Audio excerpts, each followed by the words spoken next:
ਸਲਾਮ ਅਲੈਕੁਮ ਵੀਰੋ। ਜੇ ਤੁਹਾਡੇ ਨਾਲ ਕੋਈ ਤੁਹਾਡੇ ਤਜਰਬੇ 'ਚ ਕੋਈ ਇੱਕ ਅੱਧਾ ਵਾਕਿਆ ਹੈ ਅਤੇ ਹੋਏ ਐਸਾ ਅਤੇ ਉਹਨੂੰ ਤੁਸੀਂ ਤਜਰਬਾ ਬਿਆਨ ਕਰ ਸਕਦੇ ਹੋ ਇੱਕ ਅੱਧੇ ਵਾਕਿਏ ਦਾ। ਜੇ ਉਹ ਵਾਕਿਆਤ ਮੁਖਤਲਿਫ ਔਕਾਤ 'ਤੇ ਉਸ ਨਾਲ ਮਿਲਦੇ ਜੁਲਦੇ ਤਜਰਬੇ ਤੁਹਾਨੂੰ ਦੁਬਾਰਾ ਹੋਣ ਅਤੇ ਉਹਨਾਂ ਨੂੰ ਤੁਸੀਂ ਮੁਸ਼ਾਹਿਦੇ ਦਾ ਨਾਂ ਦੇ ਸਕਦੇ ਹੋ। ਔਰ ਅਗਰ ਉਹੀ ਰਲਦੀਆਂ ਮਿਲਦੀਆਂ ਵਾਕਿਆਤ ਜਾਂ ਰਲਦੀਆਂ ਮਿਲਦੀਆਂ ਗੱਲਾਂ ਕਿਤੋਂ ਹੋਰੋਂ ਵੀ ਉਹਨਾਂ ਦੀ ਤਸਦੀਕ ਹੋ ਜਾਏ ਅਤੇ ਉਹ ਫਿਰ ਇੱਕ ਬਾਕਾਇਦਾ ਸਟੱਡੀ ਬਣ ਜਾਂਦੀ ਹੈ ਸੋਸ਼ਲ ਸਾਇੰਸਿਸ ਦੇ ਵਿੱਚ। ਮੇਰੇ ਨਾਲ ਵੀ ਅੱਜ ਕੁਛ ਇੰਝ ਹੀ ਹੋਇਆ ਔਰ ਮੈਂ ਉਹ ਸਾਂਝਾ ਕਰਨ ਲੱਗਾ ਐਕਸਪੀਰੀਅੰਸ ਤੁਹਾਡੇ ਨਾਲ।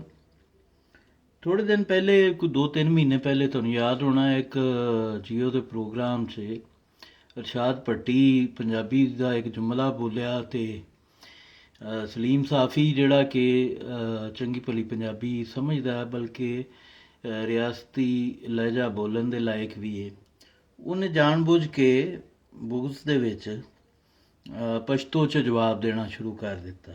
ਅੱਛਾ ਜੀ, ਇੱਕ ਮਿਸਾਲ ਮੇਰੇ ਨਾਲ ਜ਼ਾਤੀ ਤੌਰ 'ਤੇ ਇੰਝ ਕੋਈ 2 ਦਰਜਨ ਦਫਾ ਹੋ ਚੁੱਕਿਆ ਹੈ ਕਿ ਮੈਂ ਕਿਸੇ ਪਸ਼ਤੂਨ ਨਾਲ ਗੱਲ ਕੀਤੀ। ਮੈਂ ਜ਼ਾਹਿਰ ਹੈ ਕਿ ਇੱਕ ਇਤਜਾਜਨ ਕਿਸੇ ਪਸ਼ਤੂਨ ਦੀ ਵਜ੍ਹਾ ਤੋਂ ਪੰਜਾਬੀ ਨਹੀਂ ਲਿਖ ਰਿਹਾ ਬਲਕਿ ਬ੍ਰਿਟਿਸ਼ ਸਾਮਰਾਜ ਔਰ ਪਾਕਿਸਤਾਨ ਦੀਆਂ ਪਾਲਿਸੀਆਂ ਦੀ ਪੰਜਾਬ ਦੁਸ਼ਮਣ ਪਾਲਿਸੀਆਂ ਕਾਰਨ ਪੰਜਾਬੀ ਲਿਖਣੀ ਸ਼ੁਰੂ ਕੀਤੀ। ਅੱਛਾ, ਇੰਟਰਸਟਿੰਗਲੀ ਹੁੰਦਾ ਹੈ ਕਿ ਉਹ ਪਹਿਲੇ 5-6 ਮਿੰਟਸ ਦਾ ਤਾਂ ਜਵਾਬ ਦਿੰਦੇ ਨੇ, ਫਿਰ ਉਹਨਾਂ ਨੂੰ ਅਚਾਨਕ ਖਿਆਲ ਆਉਂਦਾ ਹੈ ਕਿ ਅੱਛਾ ਯਾਰ ਇਹ ਪੰਜਾਬੀ ਸਾਡੇ ਨਾਲ ਪੰਜਾਬੀ ਬੋਲਦਾ ਪਿਆ, ਸਾਨੂੰ ਵੀ ਇਹਦੇ ਨਾਲ ਪਸ਼ਤੋ ਬੋਲਣੀ ਚਾਹੀਦੀ। ਹੁਣ ਇਹ ਰਵੱਈਆ ਕਿਸ ਕਦਰ ਇਗਨੋਰੈਂਟ ਔਰ ਕਿਸ ਕਦਰ ਜਾਹਿਲਾਨਾ ਹੈ, ਇਹ ਪਸ਼ਤੂਨ ਦੋਸਤ ਆਪ ਫੈਸਲਾ ਕਰਨ। ਮੈਂ ਜ਼ਰਾ ਇੱਕ ਛੋਟਾ ਜਿਹਾ ਮੁਕੱਦਮਾ ਉਹਨਾਂ ਦੇ ਸਾਹਮਣੇ ਪੇਸ਼ ਕਰਨ ਲੱਗਾ। ਮੈਂ ਖੁਦ ਬਾਚਾ ਖਾਨ ਦੀ ਬਹੁਤ ਇਹਤਰਾਮ ਕਰਨਾ। ਮੈਂ ਸਮਝਣਾ ਕਿ ਉਹ ਇੱਕ ਵੱਡੇ ਲੀਡਰ ਸਨ, ਅਮਨ ਪਸੰਦ ਲੀਡਰ ਸਨ। ਔਰ ਸਭ ਤੋਂ ਜਿਹੜਾ ਹੈ ਅਹਿਮ ਨੁਕਤਾ ਜਿਹੜਾ ਮੁਤਾਲਿਆ ਪਾਕਿਸਤਾਨੀਆਂ ਦੇ ਨਜ਼ਦੀਕ ਉਹ ਉਹਨਾਂ ਨੂੰ ਗੱਦਾਰ ਕਰਾਰ ਦੇਣ ਦਾ ਔਰ ਇਹਨਾਂ ਦੇ ਨਜ਼ਦੀਕ ਉਹਨਾਂ ਦੇ ਹੁਰੀਅਤ ਪਸੰਦ ਹੋਣ ਦਾ ਉਹ ਇਹ ਹੈ ਕਿ ਉਹਨਾਂ ਇਸ ਸਰਜ਼ਮੀਨ ਨੂੰ ਗੁਲਾਮ ਸਰਜ਼ਮੀਨ ਆਖ ਕੇ ਇੱਥੇ ਦਫਨ ਹੋਣਾ ਪਸੰਦ ਨਹੀਂ ਕੀਤਾ। ਇਹਦਾ ਦਫਾ, ਇਸ ਗੱਲ ਦਾ ਦਫਾ ਪੂਰੀ ANP ਕਰਦੀ ਹੈ। ਹੁਣ ਇੰਟਰਸਟਿੰਗਲੀ ਜਿਹੜੇ ਲੋਕ ਮੇਰੀ ਪੰਜਾਬੀ ਦੇ ਜਵਾਬ ਵਿੱਚ ਤੀਸਰੇ ਚੌਥੇ ਕਮੈਂਟ ਬਾਅਦ ਜਿਹੜੇ ਪਸ਼ਤੋ ਲਿਖਣੀ ਸ਼ੁਰੂ ਕਰ ਦਿੰਦੇ ਨੇ ਉਹ ਉਹੀ ਨੇ ਜਿਹੜੇ ਬਾਚਾ ਖਾਨ ਦਾ ਦਿਫਾਅ ਕਰਦੇ ਨੇ ਉਸ ਨੈਰੇਟਿਵ ਦਾ ਕਿ ਉਹਨਾਂ ਇੱਥੇ ਪਸੰਦ ਨਾ ਕੀਤਾ, ਇਹਨੂੰ ਆਖਿਆ ਕਿ ਗੁਲਾਮ ਸਰਜ਼ਮੀਨ ਮੈਂ ਇੱਥੇ ਪਸੰਦ ਨਹੀਂ ਕਰਦਾ ਦਫਨ ਹੋਣਾ, ਉਹ ਦਿਫਾਅ ਕਰਦੇ ਨੇ। ਲੇਕਿਨ ਜਿਹੜੀ ਬੁਨਿਆਦ ਹੈ, ਜਿਸ ਬੁਨਿਆਦ 'ਤੇ ਬਾਦਸ਼ਾਹ ਖਾਨ ਮਰਹੂਮ ਨੇ ਇਸ ਸਰਜ਼ਮੀਨ ਨੂੰ ਗੁਲਾਮ ਸਰਜ਼ਮੀਨ ਡਿਕਲੇਅਰ ਕੀਤਾ, ਉਸ ਬੁਨਿਆਦ ਦੇ ਵਿੱਚ ਅਗਰ ਪਸ਼ਤੂਨ ਥੋੜ੍ਹਾ ਜਿਹਾ ਵਿਜ਼ਡਮ ਰੱਖਦੇ ਹੋਣ ਔਰ ਸ਼ਊਰ ਰੱਖਦੇ ਹੋਣ ਕੌਮੀਅਤ ਦਾ ਔਰ ਤਾਰੀਖ ਦਾ ਸਪੈਸ਼ਲੀ, ਅਤੇ ਉਹਨਾਂ ਨੂੰ ਪਤਾ ਹੋਣਾ ਚਾਹੀਦਾ ਕਿ ਉਸ ਬੁਨਿਆਦ ਦੇ ਵਿੱਚ ਸਭ ਤੋਂ ਵੱਡਾ ਕਿਰਦਾਰ ਉਰਦੂ ਦਾ ਹੈ। ਉਰਦੂ ਦਾ ਸਭ ਤੋਂ ਵੱਡਾ ਕਿਰਦਾਰ ਹੈ ਇਸ ਸਰਜ਼ਮੀਨ ਨੂੰ ਗੁਲਾਮ ਸਾਬਿਤ ਕਰਨ ਵਾਸਤੇ। ਸਭ ਤੋਂ ਵੱਡਾ ਜਿਹੜਾ ਇਸਤਾਰਾ ਤੁਸੀਂ ਜ਼ਾਹਿਰ ਕਰ ਸਕਦੇ ਹੋ ਔਰ ਪਹਿਲੇ ਨੰਬਰ 'ਤੇ ਸਬੂਤ ਪੇਸ਼ ਕਰ ਸਕਦੇ ਹੋ ਉਰਦੂ ਦਾ ਹੈ ਕਿ 7% ਦੀ ਜ਼ਬਾਨ ਜਿਹੜੀ ਹੈ ਉਹ ਅਕਸਰੀਅਤ ਦੇ ਉੱਤੇ ਮੁਸੱਲਤ ਕੀਤੀ ਗਈ।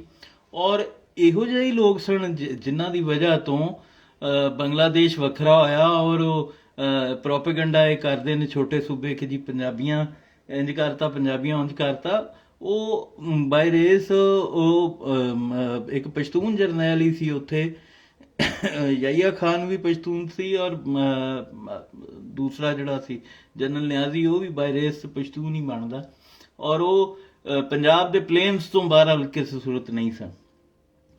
ਸੋ ਉਹ ਇੱਕ ਜ਼ੁਲਮ ਹੋਇਆ ਜਿੰਦਾ ਪ੍ਰੋਪੇਗੰਡਾ ਅੱਜ ਤੱਕ ਸਾਰੇ ਕਰਦੇ ਨੇ ਕਿ ਜੀ ਪੰਜਾਬੀਆਂ ਦੀ ਵਜ੍ਹਾ ਤੋਂ ਬੰਗਾਲ ਲੈਦਾ ਹੋਇਆ। ਹਾਲਾਂਕਿ ਪੰਜਾਬੀਆਂ ਦੀ ਵਜ੍ਹਾ ਤੋਂ ਨਹੀਂ, ਪੰਜਾਬੀਆਂ ਦੇ ਵਿੱਚ ਉਹੀ ਮੁਤਾਲਿਆ ਪਾਕਿਸਤਾਨੀ ਜਿਹੜੇ ਕਿ ਪਸ਼ਤੂਨਾਂ ਦੇ ਵਿੱਚ ਵੀ ਮੌਜੂਦ ਸਨ ਔਰ ਸਿੰਧੀਆਂ ਵਿੱਚ ਵੀ ਮੌਜੂਦ ਸਨ ਔਰ ਬਲੋਚਾਂ 'ਚ ਵੀ ਮੌਜੂਦ ਸਨ, ਉਹਨਾਂ ਨਫੀ ਕੀਤੀ ਅਕਸਰੀਅਤ ਦੀ।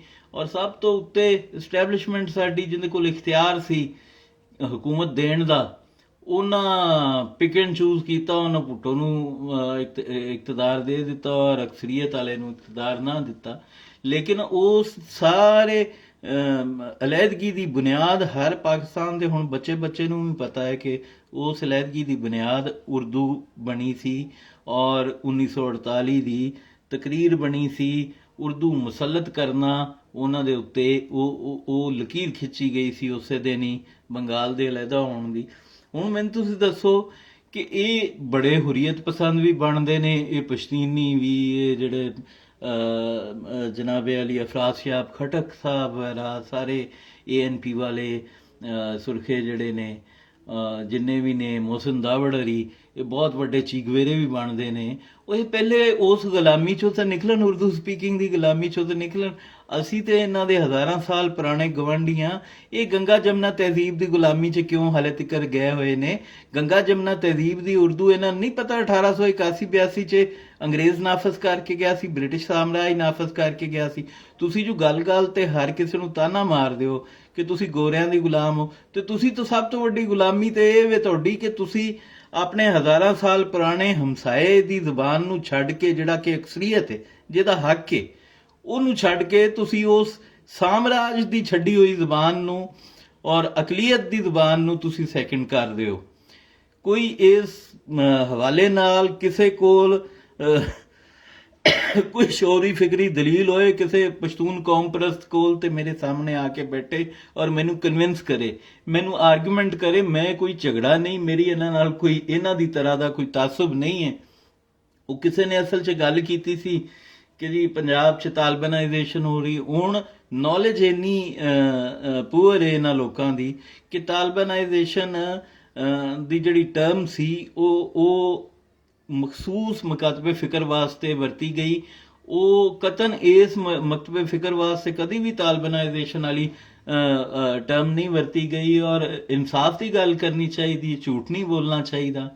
ਇਹ ਜਿਹੜਾ ਕਰਾਊਡ ਕੱਲ ਪਰਸੋਂ ਤੁਸੀਂ ਸੜਕਾਂ ਤੇ ਦੇਖਿਆ, ਇਹਨਾਂ ਕੋਲ ਇੱਕ ਵੀ ਤਰਬੀਅਤ ਯਾਫਤਾ ਅਸਕਰੀਅਤ ਪਸੰਦ ਨਹੀਂ ਹੈ। ਤਾਲਬਨਾਈਜੇਸ਼ਨ ਹੋਈ ਸੀ ਜਨ ਜ਼ਿਆ ਦੇ ਦੌਰ 'ਚ, ਜਦੋਂ ਬਕਾਇਦਾ ਟ੍ਰੇਨਿੰਗ ਦਿੱਤੀ ਗਈ, ਤਰਬੀਅਤੀ ਕੈਂਪ ਲੱਗੇ, ਠੀਕ ਹੈ। ਇਹਨਾਂ ਕੋਲ ਤਾਂ ਇੱਕ ਵੀ ਅਸਕਰੀਅਤ ਪਸੰਦ ਨਹੀਂ ਹੈ, ਤਰਬੀਅਤ ਯਾਫਤਾ। ਉਹਨਾਂ ਕੋਲ ਤੇ ਐਸੇ ਮਾਹਿਰ ਅਸਕਰੀਅਤ ਪਸੰਦ ਸਨ ਕਿ ਜਿਹੜੇ 6-6 ਹਫ਼ਤੇ ਅਮਰੀਕਨ ਫੋਰਸਿਸ ਨੂੰ ਔਰ ਪਾਕਿਸਤਾਨ ਦੀਆਂ ਫੋਰਸਿਸ ਨੂੰ ਇੰਗੇਜ ਰੱਖ ਸਕਦੇ ਸੀ। ਇਹਨਾਂ ਦਾ ਤੇ ਉਹਨਾਂ ਦਾ ਕਾਹਦਾ ਕੰਪੈਰੀਜ਼ਨ ਹੈ? ਕੋਈ ਨਾਰਮਲ ਆਦਮੀ ਹੋਵੇ, ਕਿਸੇ ਨੂੰ ਥੋੜੀ ਜਿਹੀ ਵੀ ਸੈਂਸ ਹੋਵੇ ਤੇ ਉਹ ਇਹ ਕੰਪੈਰੀਜ਼ਨ ਡਰਾ ਕਰ ਹੀ ਨਹੀਂ ਸਕਦਾ। ਹੁਣ ਇਹ ANP ਦੇ ਜਨਾਬ ਬੁਸ਼ਰਾ ਗੌਹਰ ਸਾਹਿਬ ਨੇ ਰੀਟਵੀਟ ਕੀਤਾ ਹੋਇਆ ਸੀ, ਕਿਸੇ ਹੋਰ ਯੂਸਫ ਸਈਦ ਸਾਹਿਬ ਨੇ ਉਹਨੂੰ ਦੀ ਉਹ ਟਵੀਟ ਸੀ, ਉਹਨੂੰ ਰੀਟਵੀਟ ਕੀਤਾ ਸੀ ਕਿ ਜੀ ਪੰਜਾਬ ਬਚੇ। ਤੇ ਮੈਂ ਉਹਨਾਂ ਨੂੰ ਸਿਰਫ ਇੰਨੀ ਗੁਜ਼ਾਰਿਸ਼ ਕਰ ਰਿਹਾ ਸੀ ਕਿ ਪੰਜਾਬ ਜਿਹੜਾ ਹੈ, ਪਹਿਲੀ ਗੱਲ ਤਾਂ ਇਹ ਕਿ ਤਾਲਬਨਾਈਜੇਸ਼ਨ ਹੈ ਨਹੀਂ, ਇਹਨੂੰ ਤੁਸੀਂ ਤਾਲਬਨਾਈਜੇਸ਼ਨ ਕਹਿ ਨਹੀਂ ਸਕਦੇ, ਕਿਉਂਕਿ ਤਾਲਬਨਾਈਜੇਸ਼ਨ ਤਾਂ ਸੀ ਬਾਕਾਇਦਾ ਪਲਾਨਡ ਸੀ। ਉਹਦੇ ਵਿੱਚ ਤਰਬੀਅਤ ਦਿੱਤੀ ਗਈ, ਤਰਬੀਅਤੀ ਕੈਂਪ ਲਾਏ ਗਏ, ਅਸਕਰੀਅਤ ਪਸੰਦ ਬਣਾਏ ਗਏ। ਇਹ ਉਂਝ ਦਾ ਸੀ ਨਹੀਂ, ਕੋਈ ਨਹੀਂ। ਦੂਸਰਾ ਇਹ ਹੈ ਕਿ ਉਹ ਜਿਹੜੀ ਚੀਜ਼ ਪੰਜਾਬੀ ਕੌਮ ਦੇ ਉੱਤੇ ਪਾਉਣੀ ਚਾਹ ਰਹੇ ਨੇ, ਉਹ ਇਸ ਤਰ੍ਹਾਂ ਨਹੀਂ ਪੈਂਦੀ ਕਿ ਲੱਖਾਂ ਜਾਂ ਕਰੋੜਾਂ ਜਿੰਨੇ ਵੀ ਥੋੜੇ ਜਿਹੇ 27% ਨੇ ਸ਼ਾਇਦ ਪਸ਼ਤੂਨ ਇੱਥੇ, ਉਹ ਉਹਨਾਂ ਦੇ ਵਿੱਚ ਕੋਈ ਵੀ ਜਿਹੜਾ ਹੈ ਉਹਨਾਂ ਦੀ ਅਕਸਰੀਅਤ ਇੱਥੇ ਪਖਤੂਨਖਵਾ 'ਚ ਮੌਲਵੀਆਂ ਦੀ ਰਹੀ ਹੈ।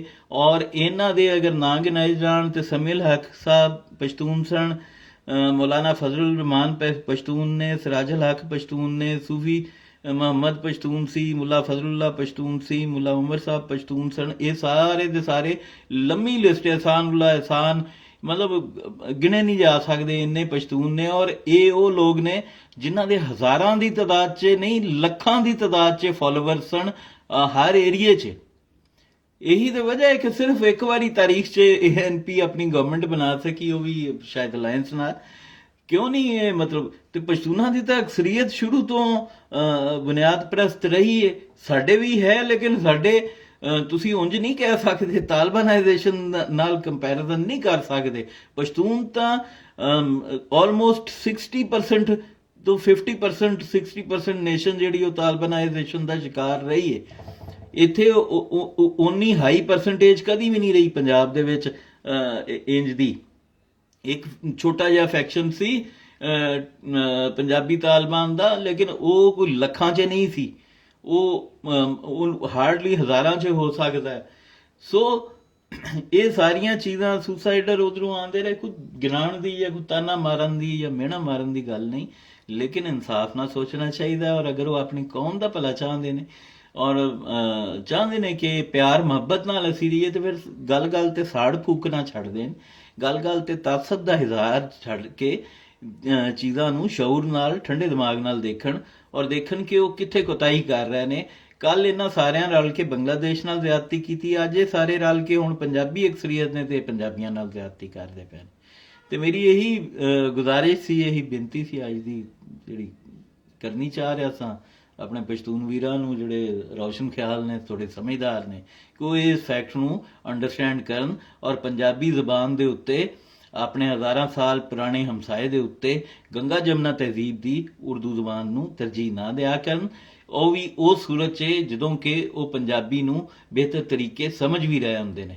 ਇਹਨਾਂ ਦਾ ਕੋਈ ਮੁਕਾਬਲਾ ਨਹੀਂ ਬਣਦਾ ਪਸ਼ਤੂਨਾਂ ਦਾ, ਈਵਨ ਸਿੰਧੀਆਂ ਦਾ, ਕਿਸੇ ਵੀ ਤਿੰਨ ਸੂਬੇ ਮਿਲਾ ਕੇ 37-38% ਨੇ, ਪੰਜਾਬ ਕੱਲਾ 62% ਹੈ। ਇਹ ਕੋਈ ਕੰਪੈਰੀਜ਼ਨ ਨਹੀਂ ਬਣਦਾ।